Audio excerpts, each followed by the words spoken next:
Salut tout le monde, j'espère que vous allez bien. Aujourd'hui dans cette nouvelle vidéo, on se retrouve pour mon test complet du Samsung Galaxy S6 Edge. Est-ce que le premier smartphone avec les bords incurvés vaut le coup? On va le découvrir tout ça ensemble.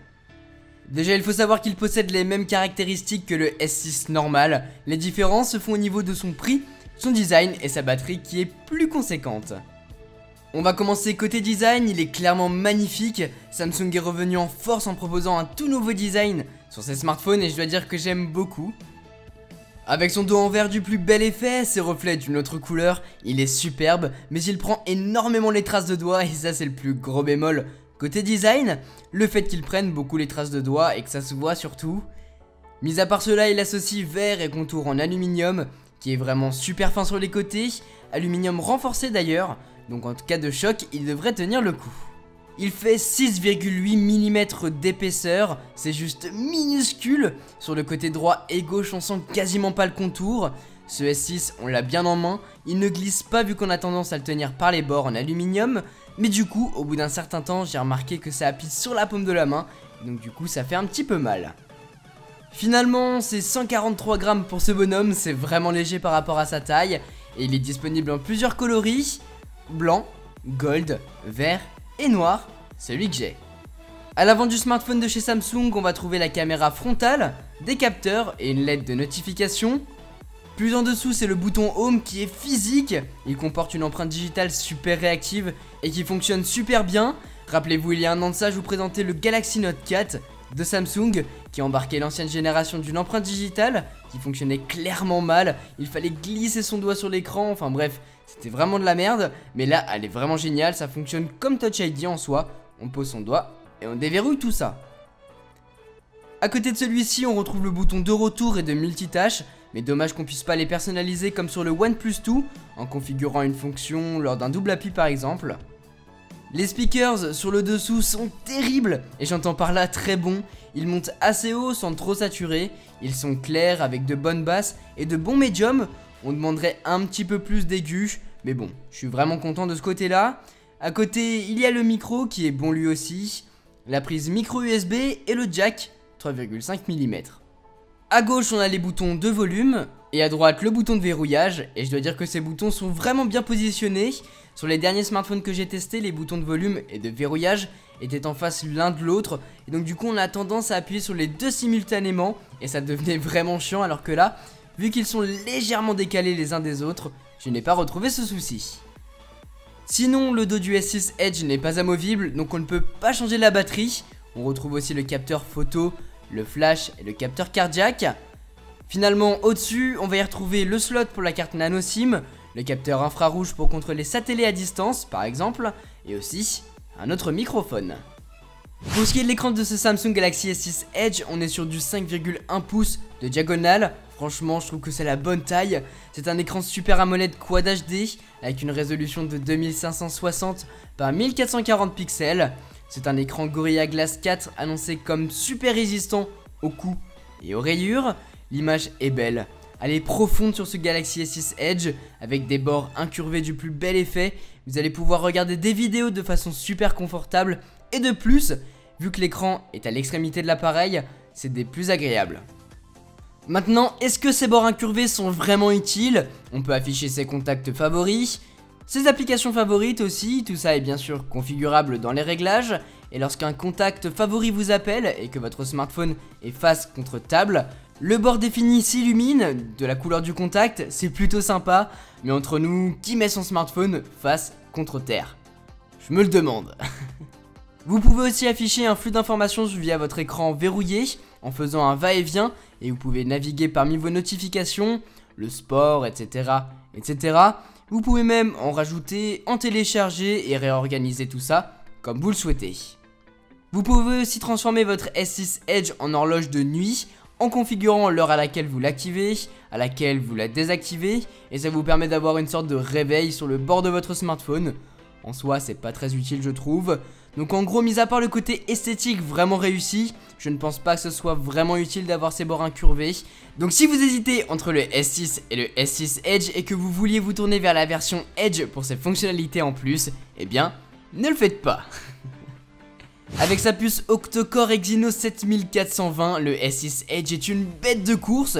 Il possède 4 puces cadencées à 2,1 GHz et 4 autres cadencées à 1,5 GHz. Il est 64 bits bien sûr, il a 3 Go de RAM, il possède aussi le Bluetooth 4.1. Côté stockage, il commence à partir de 32 Go, puis 64 pour finir avec 128 Go. Il est compatible avec les réseaux 4G+, 300 Mbps par seconde. Donc si votre forfait vous le permet, vous pourrez bénéficier de cette connectivité super rapide, mais en France, on n'est pas près de l'avoir. Les benchmarks annoncent des résultats super bons. Comptez 1496 en simple core et 5220 en multicore côté Geekbench. Antutu lui annonce un résultat de 69 690. Disons-le, le S6 Edge va se glisser en haut du panier. Il est très rapide et super puissant avec des graphismes très bons. Il tourne sous Android Lollipop 5.1.1 avec sa surcouche TouchWiz. Et franchement, j'ai facilement réussi à m'y retrouver. On sait où est telle ou telle chose, c'est pas mélangé. L'interface est plutôt jolie en plus avec la nouvelle mise à jour. Donc je suis plutôt satisfait à ce niveau-là. En tout cas, ça n'a rien à voir avec l'interface de TouchWiz de l'an dernier sur le Galaxy Note 4. Là, c'était vraiment bordélique. En plus, il n'a aucun bug et est très fluide. Cette nouvelle interface plus épurée et plus simple de TouchWiz est vraiment appréciable. Du coup, ce smartphone est plus facilement accessible pour des personnes qui n'ont pas l'habitude d'utiliser un appareil sous Android. Avec ses 2600 mAh, sa batterie a l'air correcte sur le papier, mais en fait elle ne l'est pas du tout. Samsung annonce 13 jours en stand-by, 14 heures en conversation 3G, 13 heures en vidéo et 50 heures en musique. Mais en gros vous allez tenir la journée mais pas plus. Et encore si vous faites des mises à jour, que vous jouez un petit peu au jeu, vous allez rapidement être à court de batterie. Donc n'oubliez pas de recharger le téléphone la nuit et envisagez pourquoi pas une batterie externe au cas où. Maintenant il ne faut pas oublier qu'il possède la fonctionnalité recharge rapide et donc en 1h30, 2h votre batterie est pleine. Il possède la recharge sans fil et finalement il a le mode économie d'énergie et le mode ultra économie d'énergie. De très bonnes fonctionnalités qui vous permettent d'économiser de la batterie, vous l'aurez compris, en baissant soit la luminosité, en enlevant des fonctionnalités et des rafraîchissements d'applications perpétuels, ou bien en supprimant tout et en passant dans une interface super réduite. Pour ce qui est des photos, le Galaxy S6 Edge possède un appareil photo de 16 mégapixels à l'arrière, accompagné d'un flash. Il dépasse légèrement de l'appareil, mais bon, c'est pas dérangeant pour ma part. Les photos, elles sont superbes. Je vous disais que les photos du OnePlus 2 sont belles. Et bien là, elles sont bien plus supérieures, elles sont profondes. Pas trop saturées, mais elles le sont quand même. C'est à cause de l'écran AMOLED surtout. Elles sont bourrées de détails, c'est vraiment bluffant. Côté vidéo, il peut filmer en 4K 30 fps, il possède un stabilisateur optique. Là aussi c'est vraiment bon, sauf côté slow motion où c'est pas terrible. Il peut filmer en 1080p à 60 fps ou en 720p à 120 fps. Sinon on a le mode focus sélectif qui floute soit le premier plan, soit l'arrière-plan pour des photos plus ciblées. Et le mode diffusion directe qui a l'air vraiment pas mal. Vous configurez votre compte YouTube et vous faites un petit live. Plutôt sympa, non ? A l'avant c'est du 5 mégapixels avec un grand angle plus le mode HDR et il peut filmer en 1080p 30 fps. Côté vidéo, voilà, je filme avec la caméra frontale du Samsung Galaxy S6 Edge. Jugez par vous-même de la qualité, je trouve qu'elle est plutôt bonne. En plus il y a un grand angle comme je vous disais, donc du coup on voit bien les amis qui sont à côté de vous et vous n'êtes pas tout seul à être sur la photo ou sur la vidéo. Donc ça c'est plutôt un bon point. Voilà, moi j'ai un ami. Là aussi j'ai trouvé que la qualité est plutôt bonne, on voit bien les détails et les photos sont bien contrastées. Finalement côté fonctionnalité on en a des pas mal intéressantes comme le mode multifenêtrage, accessible depuis le multitâche, qui vous donne la possibilité d'utiliser deux applications simultanément. Entre nous, je l'ai pas beaucoup utilisé, mais par contre, on a la possibilité de réduire la fenêtre de son application pour que ce soit plus facile de l'utiliser à une main, ou bien même pour utiliser plusieurs applications en même temps sur le bureau du S6 Edge. Il y a aussi l'application Smart Manager pour gérer sa batterie, la RAM et le stockage de son appareil. Vous pouvez configurer le double appui sur le bouton Home pour par exemple lancer la caméra. Youhou! À l'intérieur de celle-ci, on peut même prendre une photo en disant cheese, capture ou même sourire. Mais en posant son doigt sur le capteur cardiaque, ça marche aussi.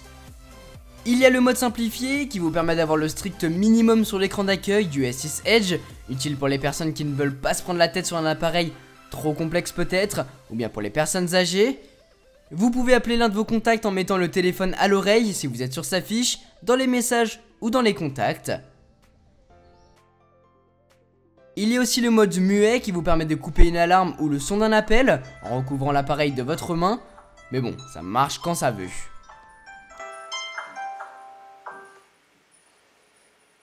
Et finalement, vous devez sans doute connaître cette fonctionnalité. En balayant l'écran de droite à gauche avec la tranche de votre main, vous allez pouvoir prendre une capture d'écran. Côté prix, là par contre ça fait mal, il est disponible en 32 Go pour un prix de 849 € et ajoutez 100 € pour augmenter la capacité. Après, le prix varie en fonction des boutiques sur laquelle vous achetez le smartphone. Pour ma part, j'aime beaucoup ce smartphone de chez Samsung, je préfère quand même le S6 Edge que le S6. Je le trouve plus élégant et mieux fignolé avec ses bords incurvés. Maintenant, ils ne sont clairement pas utiles. Donc si vous voulez une bête de compétition, un smartphone qui prend d'excellentes photos et vidéos, avec un superbe écran et de bonnes fonctionnalités, jetez-vous dessus sur ces points-là. Il est quasiment irréprochable. Maintenant, côté autonomie, c'est pas terrible et niveau prix aussi, c'est un bon investissement à faire. Mais je vais vous donner une astuce dans quelques jours pour vous aider à vous le procurer à un prix beaucoup moins élevé. Et puis aussi, vous pourrez vous tourner vers le Samsung Galaxy S6 Edge Plus, c'est peut-être plus intéressant. Voilà pour mon test complet du Galaxy S6 Edge de Samsung. Si vous voulez vous le procurer, tous les liens dont vous aurez besoin sont dans la description. Et si vous souhaitez consulter la fiche technique du smartphone, je vous laisserai regarder un lien vers le site de Compaphone qui vous permet de comparer des smartphones en ligne. En tout cas, j'espère que cette vidéo vous a plu les amis. Sur ce, moi je vous laisse passer une très bonne journée. Tchou!